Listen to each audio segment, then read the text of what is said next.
Hello everyone, कैसे हैं आप सभी। आई होप आप लोग बहुत अच्छे से हैं। मैं भी अच्छी हूँ। और आज की क्लास में हम लोग पास्ट इंडेफिनिट टेंस करने वाले हैं।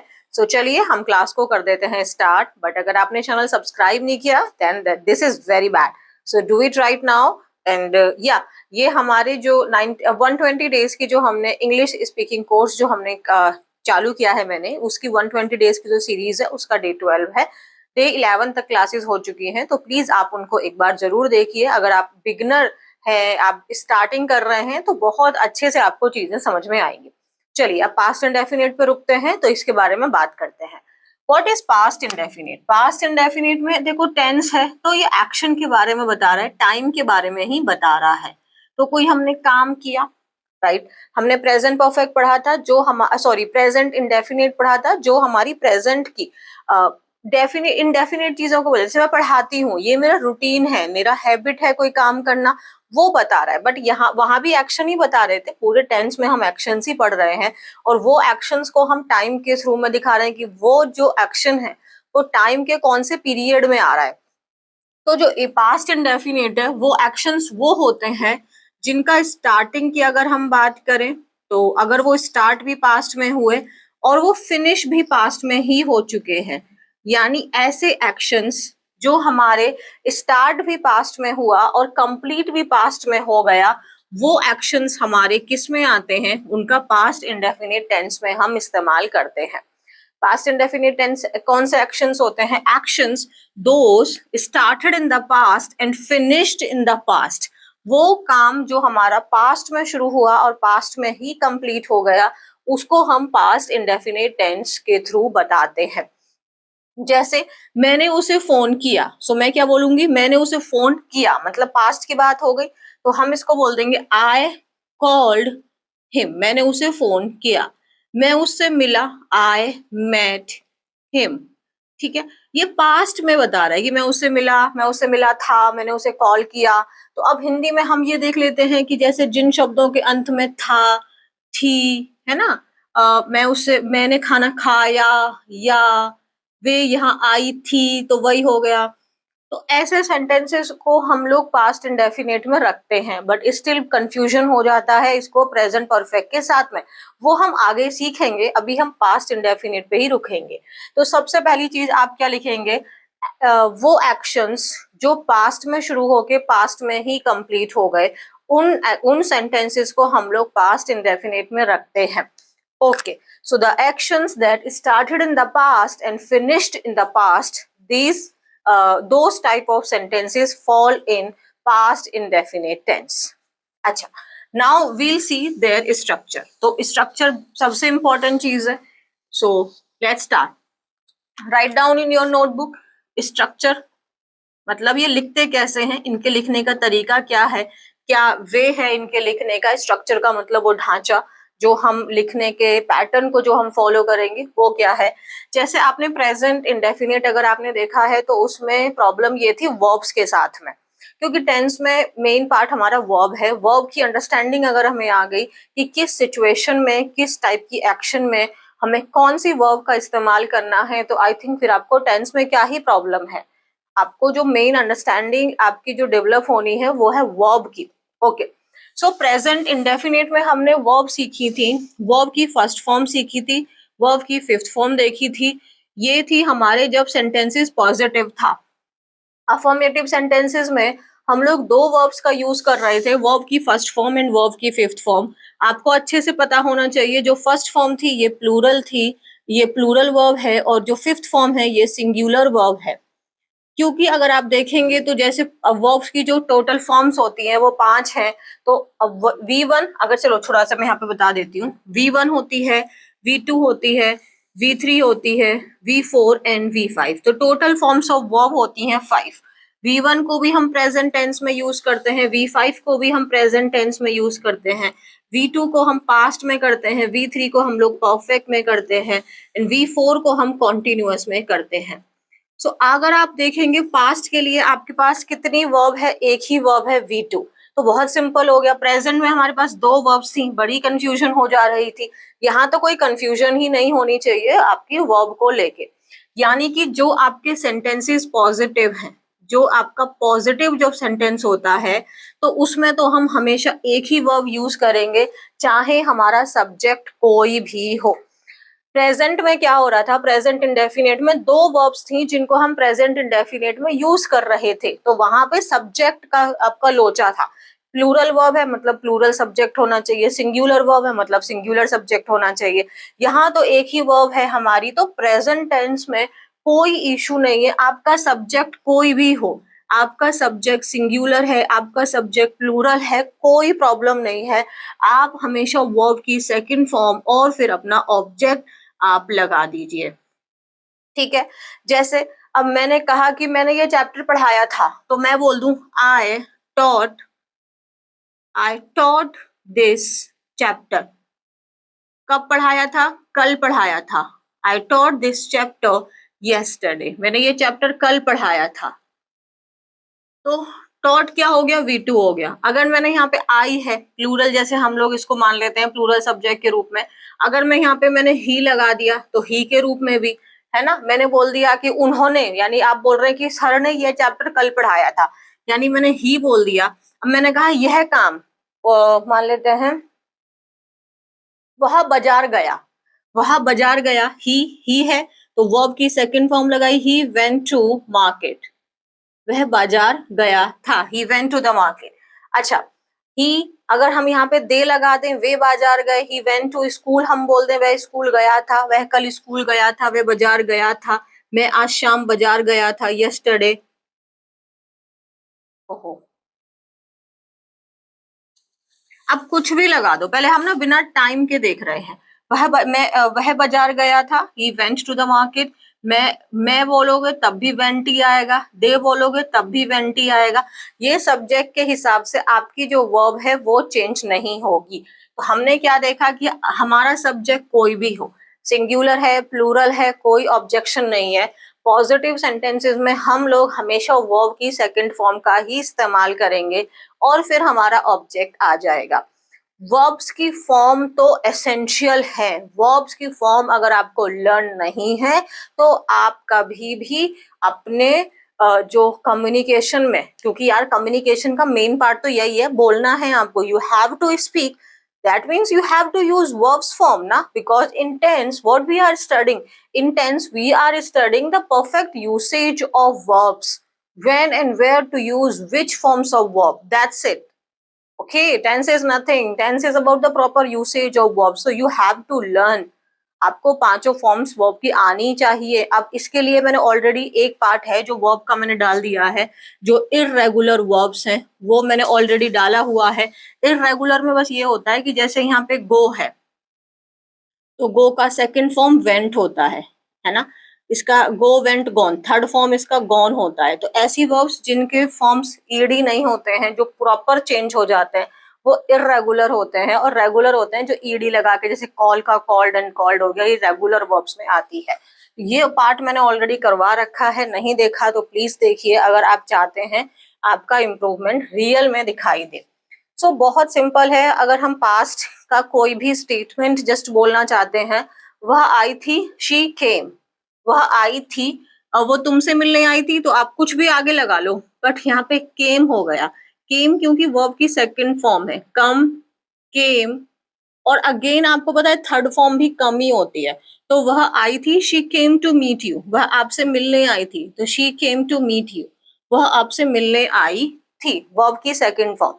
तो यहाँ पे हमने वर्ब की सेकंड फॉर्म लगा दी। अगर हम यहाँ पे सब्जेक्ट चेंज कर दे, वे आपसे मिलने आए थे, तो भी यहाँ पे केम ही रहेगा। मीन्स बहुत सिंपल है, हमारे पॉजिटिव सेंटेंसेस में हमारी जो सब्जेक्ट है वो कोई भी रहेगा, वर्ब्स फॉर्म चेंज नहीं होगी। आप हमेशा V2 ही यूज करेंगे। अब हम बात करते हैं हमारे नेगेटिव सेंटेंसेस की।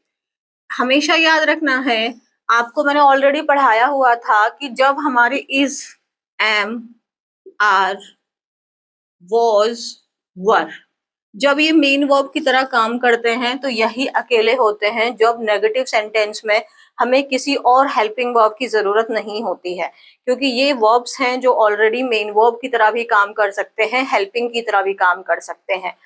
अदरवाइज इनको छोड़ के, जैसे अगर मैंने बोला आई एम अ टीचर, मैं एक टीचर हूँ, अब इसका नेगेटिव बना देंगे तो यही बनेगा, I am not a teacher, मैं एक टीचर नहीं हूं। यानी कि यहाँ पे नेगेटिव बनाया तब भी हमने एम ही रखा, कोई और दूसरी वर्ब हमें रिक्वायर्ड नहीं थी। इनको छोड़कर बाकी जितनी भी वर्ब्स होती हैं, हमेशा हमारा जो सेंटेंस होता है उसमें एक हेल्पिंग वर्ब और एक मेन वर्ब का कॉम्बिनेशन होना बहुत जरूरी है। ये आप अपनी नोटबुक में लिख लो। ये छोटी छोटी बातें होती हैं जो हमको कॉन्फिडेंस देती हैं। तो आपकी जो बी की फॉर्म्स होती हैं, ये सारी बी की फॉर्म्स हैं। बी की फॉर्म्स मेन वर्ब का काम करती है, यानी कि जो स्टेट बताती है। सिर्फ वही ऐसे वर्ब्स सेंटेंसेस होते हैं जहां पे यही हेल्पिंग मेन सब कुछ प्रेजेंट होता है, कोई एक्स्ट्रा वर्ब की जरूरत नहीं है। इनको छोड़ के हर एक सेंटेंस में जब हम नेगेटिव बनाते हैं या हम इंटरोगेटिव बनाते हैं, उन सेंटेंसेस में आपको हमेशा एक हेल्पिंग वर्ब और एक मेन वर्ब की रिक्वायरमेंट है। ठीक है, तो यानी कि यहाँ पे तो सिर्फ एक हमने वर्ब यूज की V2। अब हम हेल्पिंग वर्ब कहां से लेके आए, सी। अब हम हेल्पिंग वर्ब कैसे लेके आएंगे, देखिए, जैसे वर्ब की first form, second, third, fourth, fifth. अब आपको मैंने ऑलरेडी डू वाला करवाया था, प्रेजेंट इंडेफिनिट में हमने हेल्पिंग वर्ब के रूप में डू यूज किया था। डू का सेकंड फॉर्म होता है डिड, डू का थर्ड फॉर्म होता है डन, डू का फोर्थ फॉर्म होता है डूइंग और फिफ्थ होता है आपका डज। यही चीज थी कि जब प्रेजेंट इंडेफिनिट टेंस की बात कर रहे थे तो हेल्पिंग वर्ब के रूप में हमने वहां पे किसको यूज किया था, डू एंड डज को।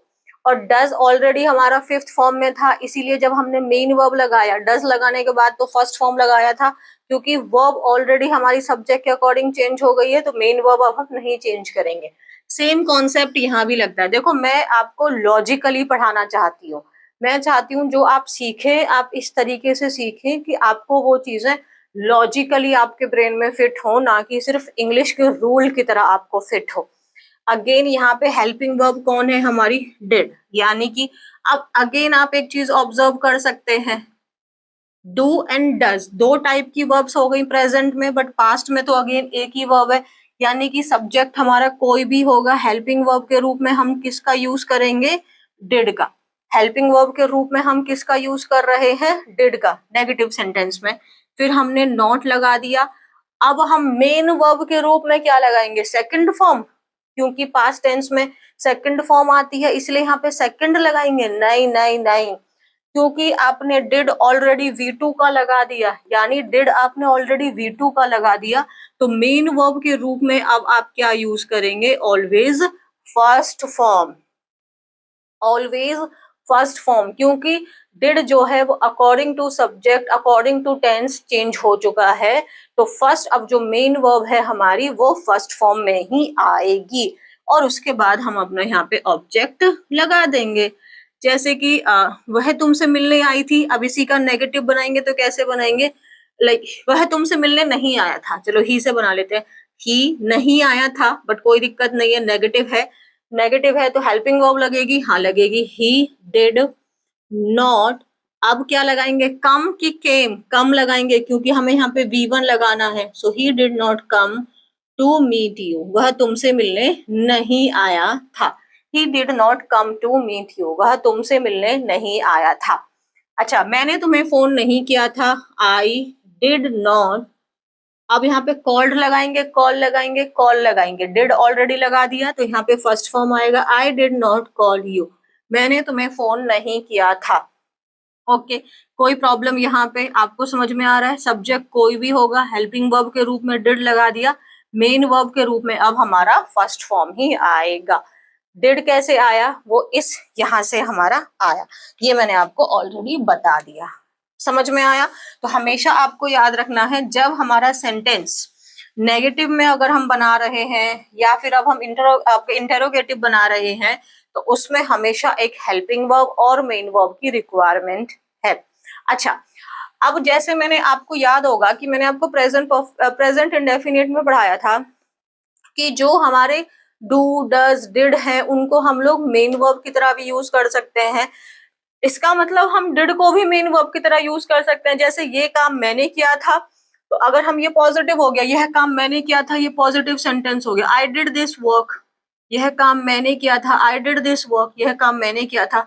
यह काम मैंने नहीं किया था, I did not do this work, I did not do this work. But अभी मैं इस कॉन्सेप्ट को बहुत और आगे नहीं लेके जाना चाहती हूँ। मैं चाहती हूँ आज मैं इस पे बहुत डिटेल में बात नहीं करूँ, मैं इसको सेपरेट पोर्शन में रख दूंगी जहाँ पे हम डू डज डिड को एज अ मेन वर्ब सीखेंगे, फिर वहां पे उसके पॉजिटिव नेगेटिव सारे सेंटेंस बनाएंगे। तो इस वाले पोर्शन को मैं अभी के लिए पॉज कर रही हूँ। बट यस, हम डिड को भी मेन वर्ब की तरह यूज कर सकते हैं, यानी इसके भी पॉजिटिव सेंटेंस बना सकते हैं, नेगेटिव एंड इंटरोगेटिव बना सकते हैं। ओके, तो बट अभी हमने क्या सीखा, अगर हम नेगेटिव सेंटेंस बना रहे हैं तो वहां पे हमारा डिड रहेगा हेल्पिंग वर्ब के रूप में, फिर हमारा नॉट आएगा, और फिर हमारा मेन वर्ब के रूप में हम कौन सा फॉर्म यूज करेंगे, वर्ब का फर्स्ट फॉर्म।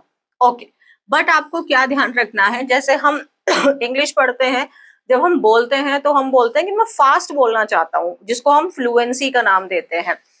अच्छा, फ्लुएंसी आती है जब आपके कॉन्सेप्ट्स क्लियर होते हैं। तो एक चीज हम क्या ध्यान रखेंगे, जब हमें फास्ट बोलना है तो डिड प्लस नॉट को सेपरेट बोलने की जगह हम इसका कॉन्ट्रैक्टेड फॉर्म बोलेंगे डिडंट।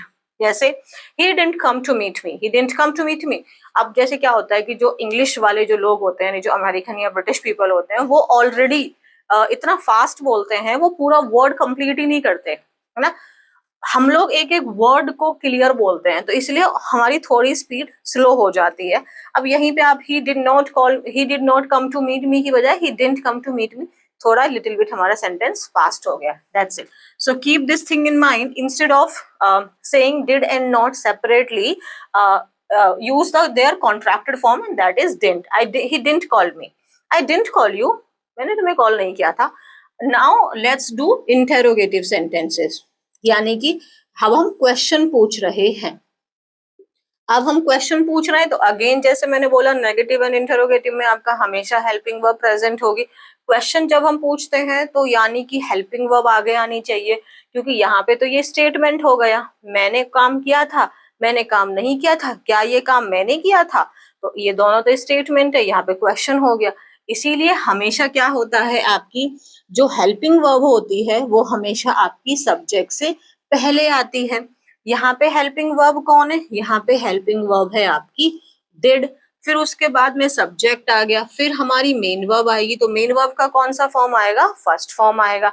ये क्लियर है, did, subject and main verb का फर्स्ट फॉर्म। जैसे I did not call you, मैंने तुम्हें कॉल नहीं किया था, क्या मैंने तुम्हें कॉल किया था, तो हम इसको कैसे बनाएंगे, डिड आई कॉल यू, क्या मैंने तुम्हें फोन किया था, डिड आई कॉल यू, क्या मैंने तुम्हें फोन किया था, डिड आई कॉल यू, क्या तुमने मुझे फोन किया था, डिड यू कॉल मी, क्या तुमने मुझे फोन किया था, डिड यू कॉल मी। अच्छा, क्या तुमने अपना काम किया, did you complete your work, did you complete your work, क्या तुमने अपना काम पूरा किया, did you complete your work. Okay, so हमने यहाँ पे डिड हेल्पिंग वर्ब, यू हमारा सब्जेक्ट, कंप्लीट मेन वर्ब का first form, and this is our object. अब बच्चों को कंफ्यूजन आता है कि मैम हम कभी कभी ऐसा होता है कि हेल्पिंग वर्ब की बजाय हम शुरुआत WH वर्ड से कर देते हैं, तो उसमें क्या प्रॉब्लम है। देखो, हेल्पिंग वर्ब आपकी जब कोई और शब्द न लगा के डायरेक्ट हेल्पिंग वर्ब से जब हम अपना इंटरोगेटिव सेंटेंस बना रहे हैं, तो इसका मतलब जो हमारा क्वेश्चन है वो यस या नो में ही कंप्लीट हो जाएगा। जैसे क्या मैंने तुम्हें फोन किया था, डिड आई कॉल यू, क्या तुमने मुझे फोन किया था, डिड यू कॉल मी। इसका आंसर वो यस या नो में कंप्लीट कर सकता है। जैसे मैं आपसे पूछूं did you complete your work, आप कहेंगे यस और नो, बात खत्म। बट जब हमारा जो क्वेश्चन आपसे पूछा जा रहा है, अगर उसका आंसर यस या नो की बजाय आपसे कोई एक्स्ट्रा वर्ड आएगा, यस नो के अलावा एनी अदर वर्ड जब भी हम यूज कर रहे हैं, तो फिर हम वहां पे इस हेल्पिंग वर्ब से पहले एक WH वर्ड लगा देते हैं, जो कि यूनिवर्सल है हर टाइप के सेंटेंस में। लाइक तुमने जस्ट सपोज करो कि किसी ने मुझे फोन किया, मैं पूछ रही हूँ तुमने मुझे फोन क्यों किया, तो वो मुझे एक स्टेटमेंट बताएगा कि उसने मुझे फोन क्यों किया। तो फिर मैं उससे हम पूछेंगे व्हाई डिड यू कॉल मी, तुमने मुझे फोन क्यों किया, व्हाई डिड यू कॉल मी। यहाँ पे वाई लगा दिया। अब हम उससे रीजन पूछ रहे हैं, कारण पूछ रहे हैं, तो हमने यहाँ पे वाई लगा दिया। तो यानी कि आपको ये टोटल स्ट्रक्चर क्लियर होना चाहिए। पॉजिटिव सेंटेंस में कोई ऑब्जेक्शन नहीं है, किसी भी टाइप का आपका सब्जेक्ट है वर्ब का सेकंड फॉर्म आएगा। नेगेटिव सेंटेंस में कोई प्रॉब्लम नहीं है, सब्जेक्ट कोई भी हो, हेल्पिंग वर्ब हमेशा आएगी डिड, और मेन वर्ब के रूप में आपका फर्स्ट फॉर्म आएगा। सब्जेक्ट चाहे सिंगुलर हो या प्लूरल हो, सेम चीज यहाँ लागू है। आपके इंटरो यानी सवाल जब आप पूछ रहे हैं, सब्जेक्ट से पहले हेल्पिंग वर्ब लगाएंगे और मेन वर्ब के रूप में आप फर्स्ट फॉर्म लगाएंगे। तो ये था हमारा स्ट्रक्चर। ठीक है, यहाँ तक डन। सो स्ट्रक्चर हमने कंप्लीट किया, आई होप आपको समझ में आ गया होगा। अब देखिए इसके यूसेज को। यूसेज इसका बहुत सिंपल है, प्रेजेंट इंडेफिनिट की तरह परेशान नहीं करेगा ये। इसमें आपको जैसे क्या चीज ध्यान रखनी है कि कुछ हमारे पास्ट के एक्सप्रेशंस होते हैं, यानी पास्ट के टाइम पीरियड होते हैं जो ये बता रहे हैं कि ये काम पास्ट में कंप्लीट हो गया है। अच्छा, एक बात आपको पता है, ये जो टुडे वर्ड है ये बच्चों को कंफ्यूज करता है। आई होप आप कंफ्यूज नहीं होंगे। अब टुडे में बताओ, एक बात बताओ, टुडे पास्ट में हो सकता है? कहोगे मैम आज तो पास्ट कैसे हो गई, तो प्रेजेंट है, यानी ये फ्यूचर भी हो सकता है। अरे बाबा एक बात बताओ, चलो चलो चलो सोचो ऐसे कि आज अभी तुम्हारे जो पढ़ रहे हो ये बज रहे हैं शाम के 7, ठीक है, 7 PM पे आप पढ़ रहे हो, अभी टुडे आज ही पढ़ रहे हो, लेकिन कितने बजे? 7 बजे। यानी कि जो इसके पीरियड, इसके पहले वाला पूरा टाइम है, आज का ही जो इसके पहले का पूरा टाइम है वो तो तुम्हारा पास्ट बन गया ना, यानी कि वो तो पूरा पास्ट बन गया। सही बात है कि 7 बजे के बाद वाला जो टाइम है ये आपका फ्यूचर है, ये आपका फ्यूचर बन गया। तो टुडे एक ऐसा शब्द है जिसके साथ हम पास्ट टेंस यूज कर सकते हैं, पास्ट इंडेफिनिट। जैसे कि सपोज करो कि आज आप अपने दोस्त से मिले थे, तो आप इसको कैसे बोलोगे? आज ही मिले थे, बट मिल चुके हो ना, सेंटेंस तो कंप्लीट है, एक्शन तो पास्ट में हो गया। यानी 7 बजे से पहले का जितना भी टाइम है वो सब पास्ट है। यानी अगर सपोज करो कि ये जो क्लास की लेंथ है, अगर आप इस क्लास को देख रहे थे और अभी देखते देखते आपको 20 मिनट हो गए, तो 20 मिनट के पहले का यानी 1 मिनट पहले का भी जो टाइम है वो तो पास्ट में बन गया ना। तो टुडे भी तो एक ऐसा वर्ड है जो पास्ट को आपको बता सकता है। तो हम कैसे बोलेंगे? मैं आज उससे मिला था, आई मेट हिम टुडे। अरे मैं तो आज ही उससे मिला था, तो आई मेट हिम टुडे। अब कोई कहेगा टुडे, टुडे तो पास्ट में नहीं यूज हो सकता। अरे आज के बाद अभी जो जितना बीता हुआ समय है आज का, वो तो सब पास्ट हो गया, तो वहां तो हम पास्ट इंडेफिनिट लगाएंगे ना। आई मेट हिम टुडे, मैं उससे आज मिला था, तो टुडे के साथ। और आप कह रहे हो कि मैं अभी अभी मान लो ये क्लास 7 बजे है, 8 बजे मिलने का प्रोग्राम है, तो इसको हम फ्यूचर में भी बना सकते हैं। I will meet him, I will meet him today, मैं उससे आज मिलूंगा। तो इसीलिए ना आपको रटने की जरूरत नहीं है, आपको अंडरस्टैंड करने की जरूरत है कि टुडे वर्ड को हम पास्ट में भी, अब जितना भी टाइम बीत चुका है वो सब पास्ट ही हो गया ना, समझ रहे हो? अगर सुबह जब हुई और सुबह से लेके अब तक का जितना टाइम बीता है वो सब पास्ट है, तो वो पास्ट इंडेफिनिट हो गया। Action started in the past and completed in the past, this is what past is ना। सो तो ये तो बना दिया टुडे के साथ हमने पास्ट में, ये सेंटेंस एकदम परफेक्ट है।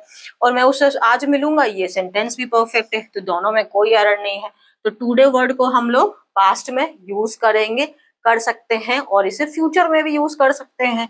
अब वैसे ही एक होता है आज की सुबह, तो आज की सुबह को इंग्लिश में बोलते हैं दिस मॉर्निंग, ना कि टुडेज मॉर्निंग। आज की सुबह को क्या बोलेंगे? दिस मॉर्निंग, आज की सुबह। तो आज की सुबह मतलब अभी अगर आप दोपहर में देख रहे हो, सुबह आज की तो बीत गई, तो ये भी पास्ट हो गया। तो आप ऐसे बोल सकते हो आई मेट हिम टुडे, या फिर I met him this morning. अगर आज ही सुबह आप उससे मिले थे तो I met him this morning, मैं आज सुबह उससे मिला था, I met him this morning. Today's morning नहीं होता, दिस मॉर्निंग, है ना। अब मैं उससे आज ही मिला था, तो ये दिस मॉर्निंग भी पास्ट का टाइम हो गया हमारा, ठीक है। अगर आज दोपहर, अभी इवनिंग चल रही है, आप दोपहर में मिले थे, तो ये आप आफ्टरनून लगा देंगे, दिस आफ्टरनून। अगर आप शाम में मिले थे और अभी रात हो रही है, तो आप इवनिंग लगा देंगे, I met him this evening. आज शाम ही तो मैं उससे मिला था, I met him this evening, मैं आज शाम उससे मिला था, I met him this evening. और आज रात के लिए, अब जैसे ये वर्ड टू नाइट जो है, टू नाइट मतलब आज रात, इसको आप फ्यूचर में भी यूज कर सकते हो या पास्ट में। सपोज करो कि आप रात में 10 बजे किसी से मिले, और अभी 2 बज रहे हैं, तो आप कह रहे थे हाँ आज रात में उससे मिला था, I met him tonight. और अभी शाम हो रही है और आप आज आने वाले टाइम पे रात की बात कर रहे हैं, I will meet him tonight, तो फ्यूचर हम यूज कर सकते हैं। तो टुनाइट वर्ड यानी आज रात को भी हम पास्ट में और फ्यूचर में भी यूज कर सकते हैं। तो आप रटिए मत, आप अंडरस्टैंड करिए। तो टुडे को हम कैसे पास्ट और फ्यूचर दोनों हो गया एज इट इज टुनाइट, यानी कि अगर वो रात, जैसे मैं टुडे की बात करूं तो टुडे पास्ट तब हो गया जो अभी के हिसाब से जो आप बता रहे हो वो एक्शन कंप्लीटेड है, और अभी के रेफरेंस में आप बता रहे हो फ्यूचर के लिए तो वो फ्यूचर हो गया। ऐसे ऐसे ही सेम एज टुनाइट हो गया हमारा। उसके बाद में अब टुडे हो गया तो फिर यस्टरडे लगा सकते हैं आप, ये तो कल का ही हो गया, यहाँ तो कोई कंफ्यूजन नहीं है। मैं उसे कल मिला था, I met him yesterday, I met him yesterday, मैं उससे कल मिला था। ठीक है, अब जैसे आपके यस्टरडे के साथ में आप ये बता सकते हैं, क्या बता सकते हैं, यस्टरडे मॉर्निंग, मैं उससे कल सुबह मिला था, यस्टरडे मॉर्निंग हो गया, यस्टरडे इवनिंग हो गया, यस्टरडे आफ्टरनून हो गया, ये सब आप पास्ट में लगाएंगे। लेकिन यस्टरडे नाइट नहीं होता कुछ भी वर्ड, रात के लिए, कल रात के लिए आप यस्टरडे नाइट कोई वर्ड नहीं है, ये गलत है। यस्टरडे नाइट आपका कोई वर्ड नहीं है, वो होता है लास्ट नाइट। ठीक है, याद रखना है, यस्टरडे नाइट नहीं होता, फिर वो क्या होता है, वो लास्ट नाइट होता है। यानी कल रात के लिए हम लोग यस्टरडे नाइट नहीं बोलते, उसको लास्ट नाइट बोलते हैं। जैसे आज रात के लिए टू डेज नाइट नहीं बोलते, उसे टू नाइट बोलते हैं। ये सब आपको लगा सकते हैं।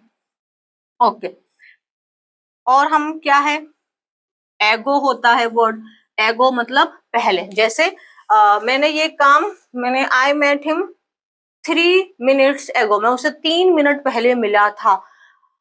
तो 3 मिनट पहले मिलो या 1 मिनट पहले मिलो या 1 सेकंड मिलो, पास्ट में कंप्लीट हो गया तो यानी कि वो पास्ट में आ जाएगा। 2 मिनट पहले, 5 मिनट पहले, 6 मिनट पहले, आप एगो के साथ में आप पास्ट इंडेफिनिट लगाएंगे। और अगर कोई भी आपको पास्ट का मंथ दे रखा है ना, पास्ट मंथ, जैसे कि वहां पे बोल दिया इन जुलाई, और जुलाई तो बीत चुका है, अभी नवंबर चल रहा है, कि मैंने ये घर जुलाई में खरीदा था, तो हम कैसे बोलेंगे, आई बॉट दिस हाउस, यह है घर, I bought this house in July, इस साल, और दिस ईयर हो जाएगा, इस साल जुलाई में खरीदा था मैंने ये घर। So I bought this house in July, यानी पास्ट का कोई मंथ दे दिया, पास्ट ईयर दे दिया कोई, जैसे कि मैंने ये घर 2020 में खरीदा था, so I bought this house in 2020। ठीक है, ये पास्ट ईयर हो गया, पास्ट मंथ हो गया। और क्या हम लोग लगाएंगे, हाँ, जैसे आप कह रहे हैं मंडे सपोज, और आज है वेंसडे, तो आप कह रहे हैं कि मैं उससे सोमवार को मिला था, I met him on Monday, आप समझ रहे हो, और मैं उससे सोमवार को मिलूंगा, अगर फ्यूचर रेफरेंस में बोल रहे हो तो ऑन मंडे भी आ सकता है। ये हम यहाँ पे ये हो गया, ये हो गया, और ये हो गया, इसको हम फ्यूचर में यूज कर सकते हैं, बाकी तो हम पास्ट में ही जा रहा है। ये क्लियर है यहां तक। और एक होता है हमारा वंस, तो ये अच्छा, एक चीज आज याद रखनी है, जो सर्कल किया है उसको छोड़ के बाकी, अगर आप टुडे टू नाइट ये भी वर्ड हैं, अगर आप पास्ट के रेफरेंस में बोल रहे हो तो ये सिर्फ और सिर्फ पास्ट आपके इंडेफिनिट लेंगे। एक सेंटेंस आप देखो, देखो, आई मेट हिम, मैं उससे मिला था, आई हैव मेट हिम, मैं उससे मिला था या मिल चुका था। मैं हिंदी में बहुत ज्यादा ट्रांसलेशन में आपको फंसाना नहीं चाहती, मैं चाहती हूँ आप कॉन्सेप्ट के थ्रू चीजें सीखें। I have met him yesterday या दिस मॉर्निंग, कभी भी आप लगा दो, I have met him yesterday, मैं उससे कल मिला था। इन तीनों सेंटेंसेस में कौन सा सेंटेंस सही है और कौन भी गलत है, कोई गलत है इनमें से, कोई गलत है, हाँ, ये सही है, मैं उससे मिला था, कोई दिक्कत नहीं है, मैं उससे मिला था, ये भी ठीक है, ये गलत है, आई हैव मेट हिम गलत है। क्यों गलत है, क्योंकि यहाँ पे अब कहोगे मैम ये भी तो सेम यही है, सिर्फ एक यस्टरडे वर्ड लगा दिया आपने। यस, ये यस्टरडे ने आपको हाईलाइट कर दिया कि ये काम पास्ट में शुरू हुआ, पास्ट में कंप्लीट हो गया है। यानी कि अगर आपके ये शब्द अगर आप यूज कर रहे हो, तब आपको कंपल्शन है कि आप सिर्फ और सिर्फ पास्ट इंडेफिनिट टेंस का ही इस्तेमाल करेंगे। सो पास्ट इंडेफिनिट का ही इस्तेमाल करेंगे, वहां आप प्रेजेंट परफेक्ट का इस्तेमाल नहीं कर सकते। या तो ये यस्टरडे हटाओ, यस्टरडे रखना चाहते हो तो फिर यहाँ से हैव हटाओ। अब इस चीज को मैं और डिटेल में तब पढ़ाऊंगी जब मैं आपको present perfect and past indefinite के बीच के डिफरेंस को समझाऊंगी, क्योंकि पास्ट इंडेफिनिट किस चीज पे फोकस करता है, आपके प्रेजेंट इंडेफिनिट में क्या हो रहा है, ये अंतर हम सीखेंगे। एक बार प्रेजेंट परफेक्ट भी सीख लें, ताकि जैसे पास्ट इंडेफिनिट की आज हमको नॉलेज मिल रही है कि जो एक्शन पास्ट में शुरू हुआ और पास्ट में ही खत्म हो गया वो पास्ट इंडेफिनिट होता है। बट इस तरीके से हमें प्रेजेंट परफेक्ट के बारे में कोई नॉलेज नहीं है तो फिर कंपैरिजन नहीं हो पाएगा ना, उसकी भी इंफॉर्मेशन होनी जरूरी है। फिर हम एक टेबल बना देंगे दोनों के लिए। बट ये याद रखना है कि अगर आप ये टाइम एक्सप्रेशंस आप यूज कर रहे हो तब आपको सिर्फ और सिर्फ पास्ट इंडेफिनिट टेंस ही यूज करना है। अब आप ये नहीं बोल सकते I have bought this house in July 20, I have bought this house in July, ये गलत है। इन जुलाई का मतलब ये हुआ कि आपने वो पास्ट के रेफरेंस में बोल रहे हो, चाहे फिर आप हैव लगा रहे हो या फिर सिर्फ फॉर थर्ड सेकंड फॉर्म। तो मतलब मैं ये घर खरीदा, पास्ट की बात है, अब ईयर मेंशन कर दिया, टाइम मेंशन कर दिया पास्ट का, तो फिर वहां पे सिर्फ पास्ट इंडेफिनिट ही आएगा, वहां प्रेजेंट परफेक्ट आप नहीं लगाएंगे। तो अभी के लिए आप ऐसे सीखो, फिर मैं आपको नेक्स्ट जब क्लास होगी प्रेजेंट परफेक्ट और पास्ट इंडेफिनिट के डिफरेंस में, तब हम लॉजिकल भी डिफरेंस देख लेंगे। बट अभी आप ये बात अपने ब्रेन में एकदम फिक्स कर लीजिए कि अगर हम ये पास्ट एक्सप्रेशंस का इस्तेमाल कर रहे हैं तब हम सिर्फ और सिर्फ पास्ट इंडेफिनिट का यूज करेंगे, वहां पर हम लोग प्रेजेंट परफेक्ट का इस्तेमाल नहीं करेंगे। ये चीज क्लियर है आपको, स्ट्रक्चर समझ में आ गया? बहुत सिंपल है ये। जब भी हम लोग कोई एक्शन जो पास्ट में शुरू हुआ पास्ट में कंप्लीट हो गया, ऐसे सेंटेंसेस को बताना चाहते हैं तो वहां हम पास्ट इंडेफिनिट का इस्तेमाल करते हैं। ये हमारे टाइम एक्सप्रेशंस हैं जो पास्ट के बारे में बताते हैं। और क्या करना है आपको, हाँ, अब जैसे इसमें जो मैं अभी आपको इनकम्प्लीट चीज छोड़ के जा रही हूँ कि जैसे ये डिड है, डिड को हम मेन वर्ब की तरह भी यूज कर सकते हैं। तो ये चीज बट मैं आपको अच्छे से डिटेल में पढ़ाऊंगी नेक्स्ट वीडियो में, ताकि बहुत एक्स्ट्रा ना हो जाए, रीडर आपको एक्स्ट्रा लगेगा तो फिर थोड़ा भारी पड़ जाएगा। तो ये हम आगे पढ़ेंगे, ये अभी रह गया। और दूसरी चीज जो मुझे आपको पढ़ानी है, जैसे हमने ये पढ़ा था कि जब हम प्रेजेंट के रूटीन को शो करते हैं तो वहां पे हम प्रेजेंट इंडेफिनिट यूज करते हैं। बट जब हम पास्ट के रूटीन को शो करना चाहते हैं, पास्ट के आपके रेगुलर हैबिट्स को दिखाना चाहते हैं, पास्ट का मैं ये काम किया करता था, हम रोज मिला करते थे, तो ऐसे वाले के लिए हम यूज टू का यूज करते हैं। मैं चाहती तो यहाँ भी कंप्लीट कर देती, बट मैं यूज टू को बहुत डिटेल में पढ़ाना चाहती हूँ, इसके तीनों स्टेट के थ्रू मैं आपको पढ़ाना चाहती हूँ, तो वो मैंने अलग सेपरेट वीडियो रखी है जो आपको कल मिलेगी। अदरवाइज पास्ट इंडेफिनिट टेंस आपका यहाँ पे कंप्लीट हो जाता है। ये पोर्शन आपको कल की वीडियो में मिलेगा और डिड वाला portion do does and did के साथ एक साथ में मिलेगा। ठीक है, तो आई होप ये कंप्लीट है आपका। और एक चीज आपको याद रखनी है, अगर हमारा सेंटेंस पास्ट में शुरू हो रहा है तो हमारी जो आगे की जो इंफॉर्मेशन होती है वो भी हम पास्ट में ही रखते हैं। ये चीज आपको ध्यान रखनी है, ये आपके एग्जाम्स में बहुत ज्यादा इंपॉर्टेंट हो जाती है कि अगर हमारा एक्शन पास्ट में, यानी जो रिपोर्टिंग वर्ब है वो पास्ट में है, या एक्शन जो हमारा पास्ट में, सेंटेंस पास्ट में शुरू हुआ है, तो आगे भी हम सीक्वेंस में पास्ट को ही मेंटेन करके रखते हैं। ये चीज आपको याद रखनी है। और इन सबसे पहले जो आपका क्या बोलता है प्री रिक्विसाइट है, वो ये है कि आपको फॉर्म्स ऑफ वर्ब लर्न होनी चाहिए। सो ये कंप्लीट किया हमने आज पास्ट इंडेफिनिट। और मुझे बताइएगा कि क्या आपको ये चीजें समझ में आई। और अभी मैंने आपको कॉन्सेप्ट पढ़ाया है, सेंटेंसेस नहीं बनवाए हैं। वो बिना सेंटेंस के हर कॉन्सेप्ट बेकार है, एकदम यूजलेस हो जाता है, क्योंकि हम उसको यूज नहीं कर पा रहे। इसी चीज को ध्यान में रखते हुए कल की जो क्लास रहेगी वो पहले आपको मैं पास्ट इंडेफिनिट के बहुत सारे सेंटेंसेस करवाऊंगी। तो पास्ट इंडेफिनिट के कल की क्लास में हम बहुत सारे सेंटेंसेस देखेंगे और आज की क्लास में हमने इसका प्रॉपर यूसेज देखा है। तो मुझे बताइए कैसी लगी क्लास। अपना ध्यान रखिए, चैनल सब्सक्राइब नहीं किया तो चैनल को सब्सक्राइब, वीडियो को लाइक एंड शेयर डेफिनेटली कर दीजिए। Thank you very much, take care.